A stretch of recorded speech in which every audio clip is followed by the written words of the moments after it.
Thank you, Zane. And we have a splashy slide, right? Oh, this?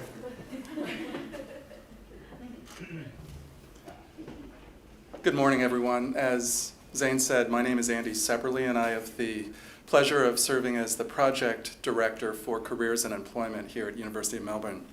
And I have been here in Melbourne since January 2nd of 2013, so I'm still very much a new arrival and learning so much every day. But I'd been to Melbourne before. In fact, in 2011, nearly 2 years ago, I was part of a program review team that had the opportunity to spend a week here on campus and take a good, hard look at careers and employment across the University of Melbourne campus. As the Melbourne model took hold, and as there had been a great deal of change in the campus community, it was a good time to take stock of how career services were delivered. And so it was a pleasure to be part of that review team, and it's even more of a pleasure to be back here on campus for the next few years.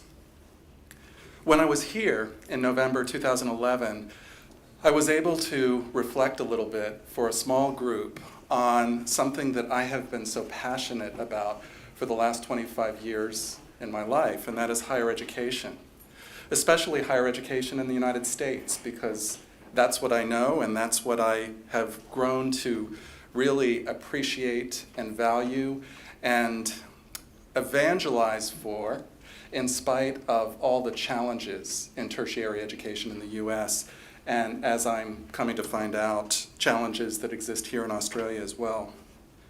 So I'd like to start by referencing a blog post that appeared in the Huffington Post just last week.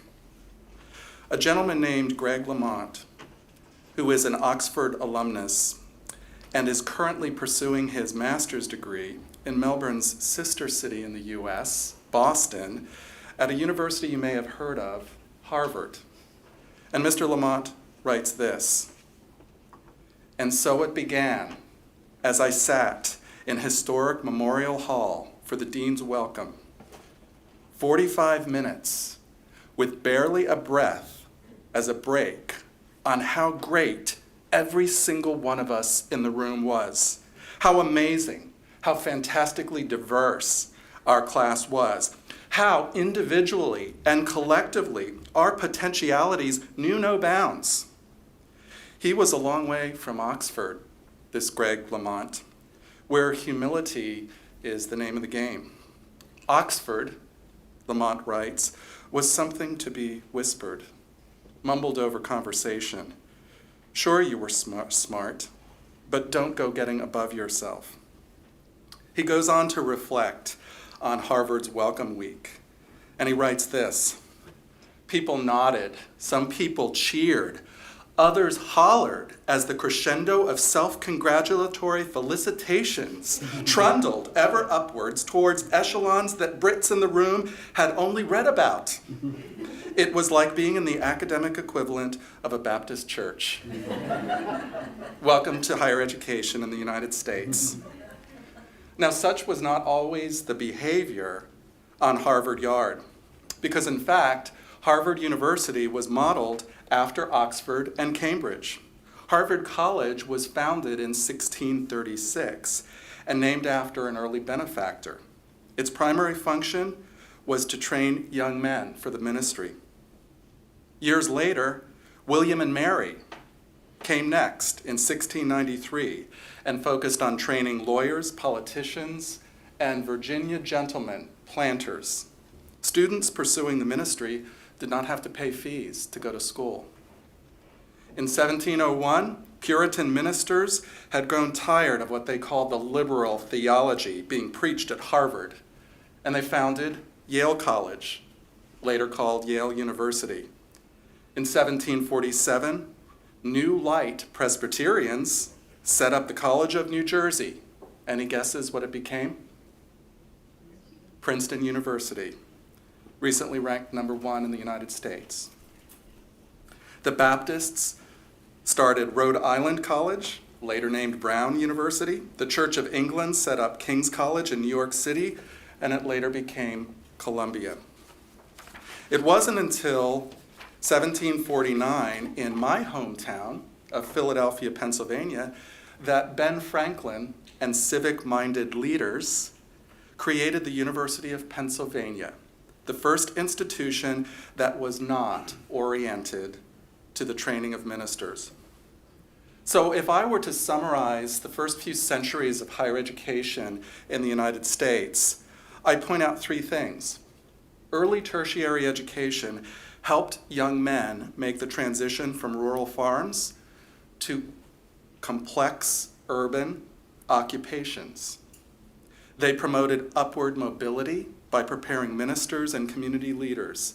And over time, those that became the most elite institutions, we might call them the Ivy League, contributed little to upward social mobility, but educated the offspring of the wealthy and ministers and others who were significant personalities in the Northeastern elite. Much has changed in the last 300 years. Let's fast forward to today. In the United States, there are 4,495 degree-granting institutions. 2,774 of them are four-year institutions. 1,721 are two-year institutions. We call them community colleges. The approach was, is, and will likely be well into the future, highly decentralized in the United States. Private colleges and universities are largely self-sufficient, relying on tuition and endowments and research support and steady fundraising efforts. Public universities are administered solely by the individual states. Federal government has limited involvement in tertiary education in the United States, but does support higher education through grants, loans, and other forms of aid. Now, some of the state systems in the US are quite large. I spent the last 9 years at the University of California, one of the flagship systems in the United States. There are 10 University of California campuses. But there's two other state systems in California. The California state system boasts 23 campuses, and the California community college system, 109 campuses across the state of California. There's incredible diversity in the higher education landscape in the United States. I mean, if I take my own family as an example, it was assumed that my 3 older brothers and I would go to college. This was not to be discussed. This was not something to be debated. The question was not where, but when we would earn a college degree. I think of my oldest brother, Tim, who started his college career at Dickinson and quickly joined a fraternity and partied his way through 4 years.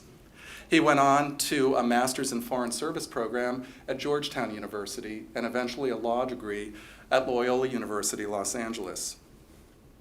2 other brothers, Jeff and Jim, identical twins, did everything together. They went to college together at a small faith-based institution called Geneva College outside of Pittsburgh. They went into the Army together, and they received complete funding after 3 years of service in the Army to go to medical technology school at Thomas Jefferson in Philadelphia. And then I think about my own trajectory. My parents did not want me to move away from home. Growing up in suburban Philadelphia, I had few options.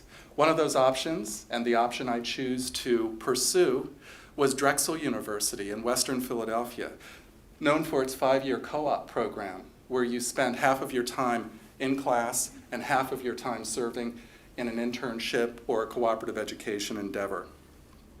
I needed to grow up, though, so I dropped out of Drexel, much to the dismay of my parents, took 6 months off, moved to Los Angeles, got a job at Universal Studios Tour, and eventually came to my senses and returned to the academy, but not to Drexel University. I needed some distance. I needed to learn how to do my laundry. I needed to learn how to cook a meal. I needed to learn how to take care of myself. And so I transferred to a major land-grant institution in Virginia, Virginia Polytechnic Institute and State University, affectionately known as Virginia Tech. Go Hokies, as we say. I went to graduate school at the University of Virginia in the beautiful college town of Charlottesville, the arch rival of Virginia Tech. And it was at the University of Virginia, following my graduate degree, that I had the wonderful opportunity to start a career in career development, something that I've been passionate about ever since, because I loved this idea then, as I do now, of being a liaison between life as a student and all of the possibilities that can come next. Since my time at UVA, I've had the chance to move around a fair amount, and from Charlottesville, had the opportunity to move to one of the largest institutions in the United States, and perhaps one with about the biggest ego, and that is the University of Texas at Austin. Now, unlike the University of California system, where you have 10 campuses that kind of are part of a gentle sibling rivalry, when you're in the University of Texas system, it's all about the flagship institution. It's about the best show in the state, and the best show in the state is the 50,000 student University of Texas at Austin.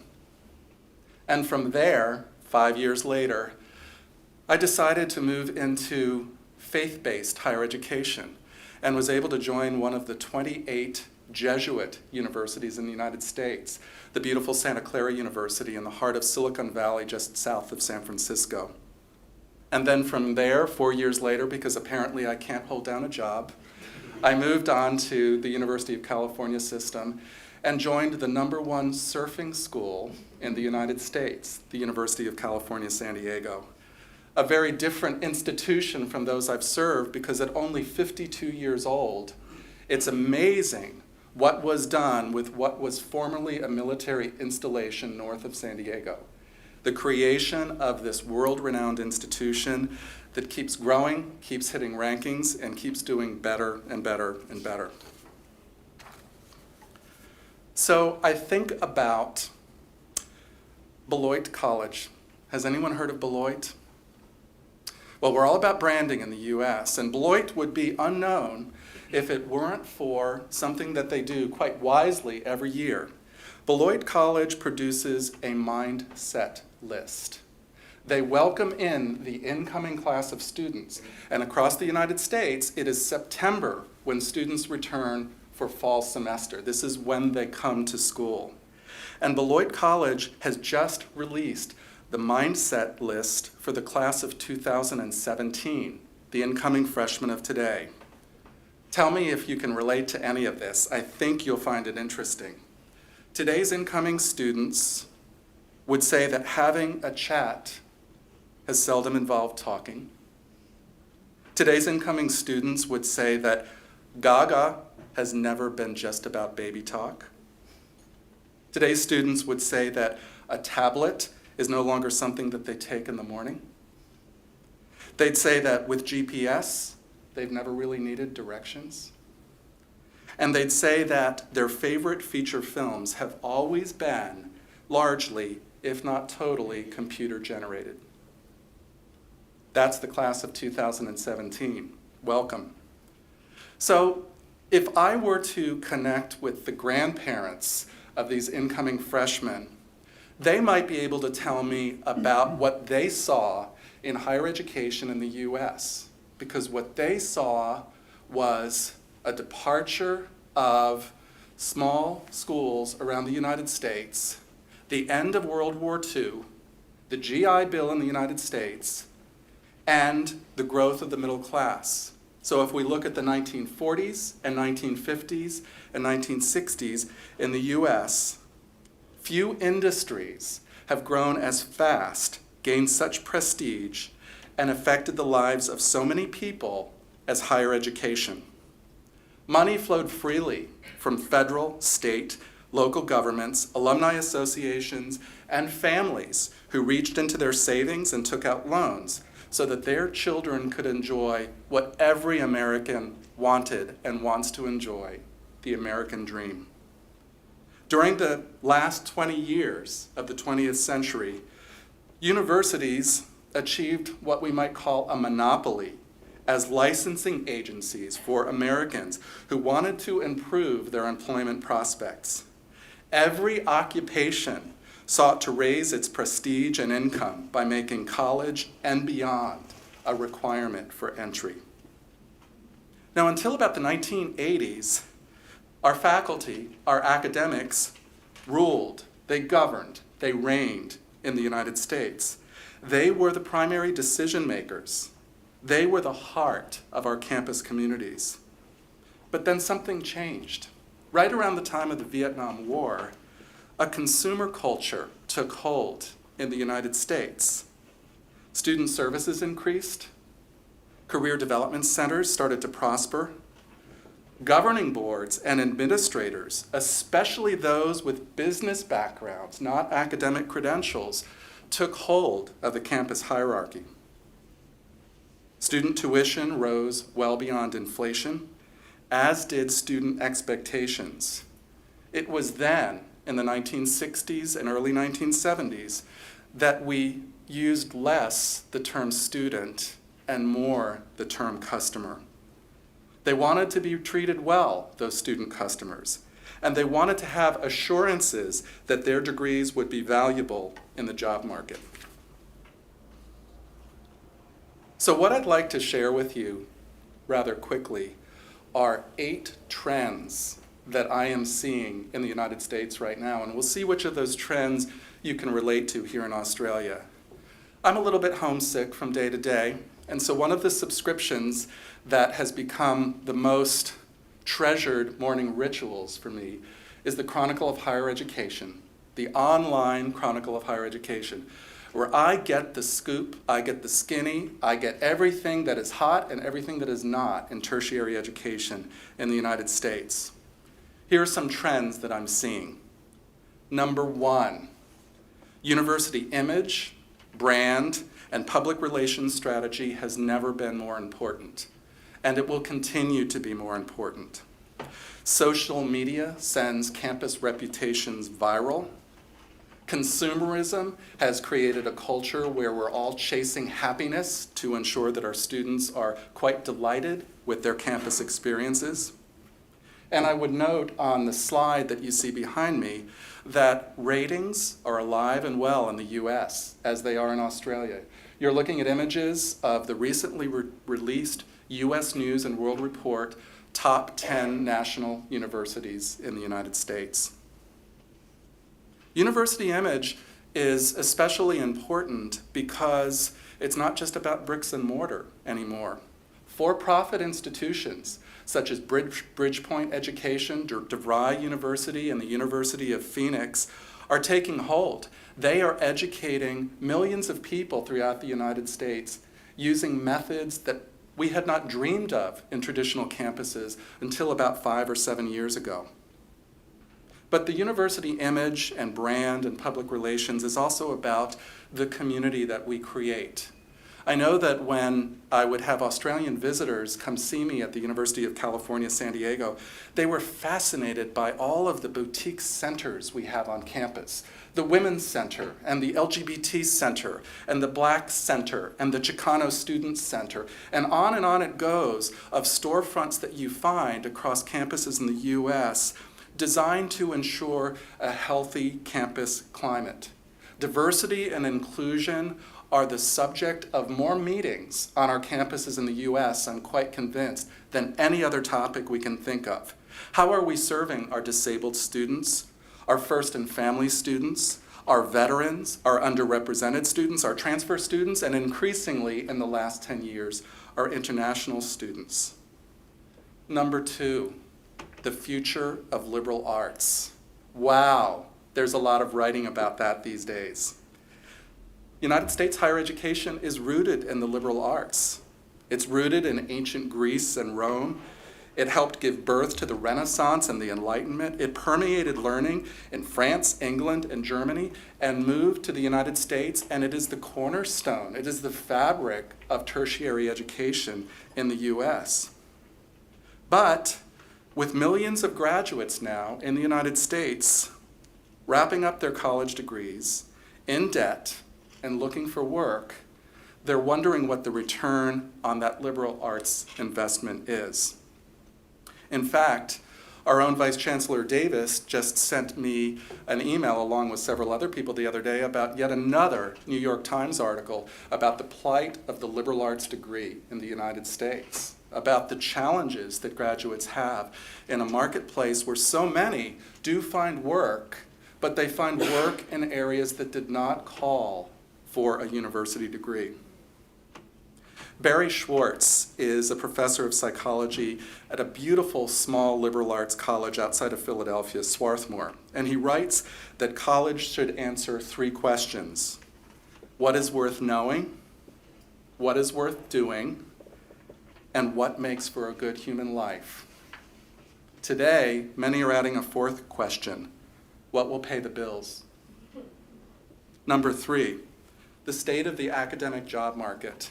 My first job in the early 1990s at the University of Virginia, I was given an exciting assignment that took me way over my head, but I realized how important it was.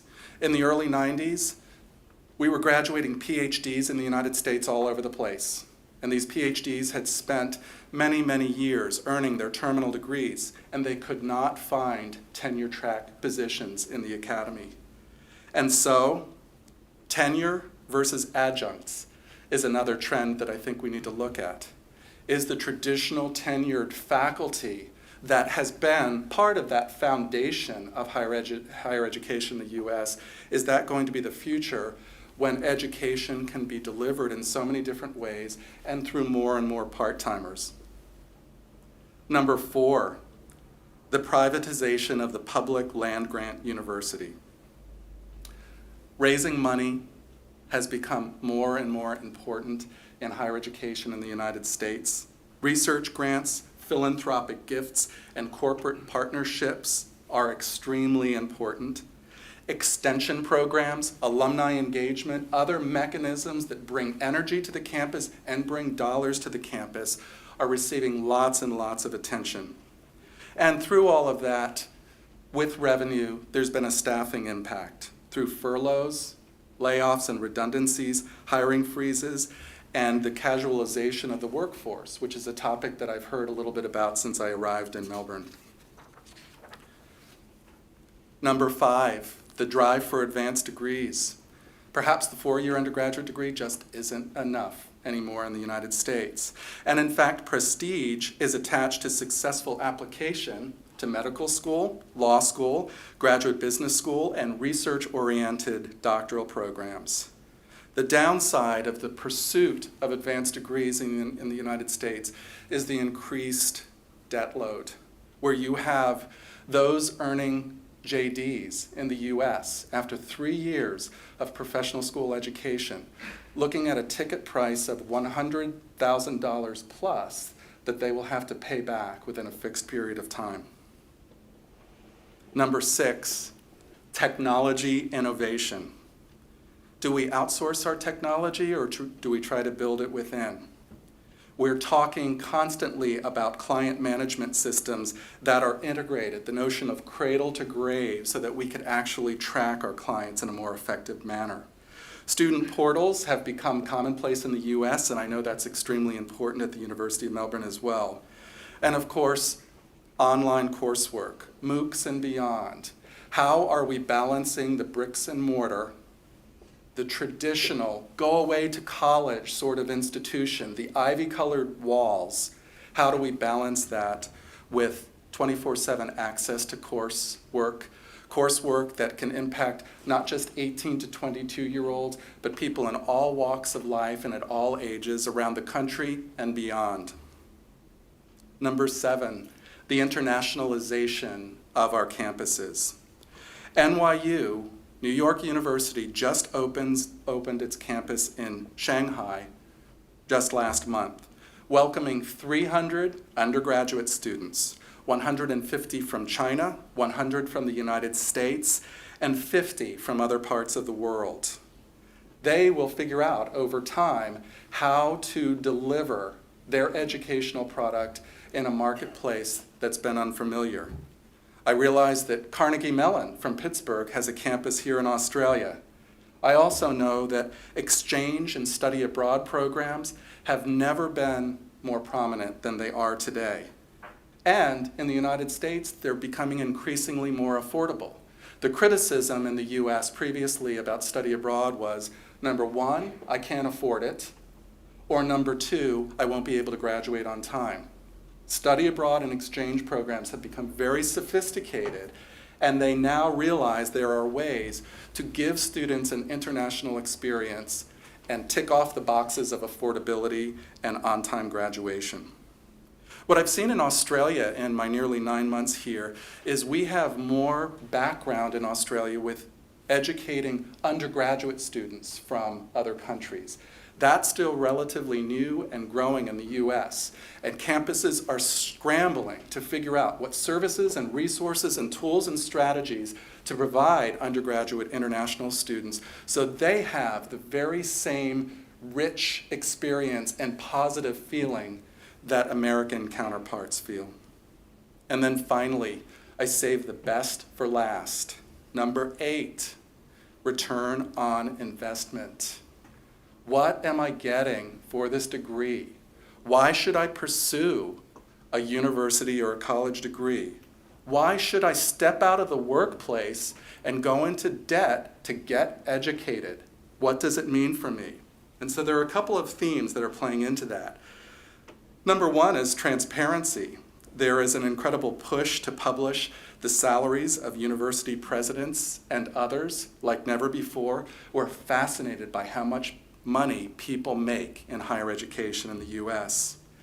In fact, just a few months ago, President Obama, in his State of the Union address, said this: "My administration will release a new, quote, college scorecard that parents and students can use to compare schools based on simple criteria where you can get the most bang for your educational buck." Do you know how terrified that statement makes people in higher education in the United States? There are those that are incredible supporters of it, including the National Governors Association, that would like to keep the economies humming in their states. And so they're looking for opportunities to demonstrate that thanks to their land-grant institutions, their economies thrive, people make money, they buy cars, they buy homes, they get mortgages, and then they send their kids off to college. Along with the return on investment, I'd be remiss if I didn't talk about the other side of the liberal arts degree. And that's the side that's getting a lot of money, a lot of attention, and a lot of excitement on US campuses. And it comes down to 2 acronyms: STEM, science, technology, engineering, and math, and FAME, finance, accounting, management, and economics, being the clusters of academic disciplines most likely to lead 18 to 22-year-olds in the US into well-paying jobs where they can pay back those university loans. Parents and families are looking for return on investment. And a recent McKinsey report demonstrated that students often feel in the US that they are overqualified for the jobs they are in after graduation, yet ironically, they feel unprepared for work. That's interesting. And I'm wearing my career hat for just a moment here. There's an awful, awful word that is creeping back into the lexicon of career services in the US, and that word is placement. Placement. Have we placed students? Because that's where the profession got its start. Come into my office, we'll open up a file drawer, I will have things for you to do, ways for you to make money. The US moved away from that model in the 1980s and 1990s, but we believe that P word is coming back and it may be here to stay. And so finally, in closing, at the heart of all of this stuff that I'm rattling on about are university faculty and staff of different generations and motivations, drawn to the very special, transformative experience that is the college campus. I've been working on university campuses for 25 years. I can't imagine a place I'd rather be. And I think about students' careers as I think about my own. They're aspirational. They're always something that we are reaching for. As an undergraduate business major at Virginia Tech, I studied repeatedly Maslow's hierarchy of needs. Do any of you remember the pyramid? We're all climbing the pyramid, and we are reaching for self-actualization. And that's like our careers. We've never really arrived. We're never at the destination. It's always something that we reach for. And so if we were to gather in this room in 2020, these last three things I'm going to say, I'd probably be saying again. Number one, success in higher education is highly personal. It involves doing, developing skills, building a resume. It involves grit. It involves falling on our faces and picking ourselves up. And it involves something that we're losing, it seems globally, in higher education, and that is the power of unplugging and reflecting. Thinking about what we're doing, thinking about where we've been, and thinking about where we're going. Number two, the focus on first destination surveys, which is all the rage in the US right now, is myopic today, and it will be, dare I say, myopic tomorrow. Because if we look at the university experience, one might argue that it's better to track our graduates 2 and 5 and 10 years after their university degrees to get a real, true sense of the impact those 3 to 4 to 5 to 7 to 10 years actually had on their personal and professional lives. And finally, capstone experiences such as mandatory student portfolios, opportunities for all students to come together before they graduate, to reflect, to plan their strategy, to build their argument, and to pursue their passion, hopefully we'll be closer to realizing those capstone experiences around the US and around the world. So we're not building cars, we're not building consumer goods, we're not building the next generation iPhones. We are, in my view, transforming lives and creating knowledge. Two noble goals that are so hard to measure, but so extremely important in the work that we do. Thank you.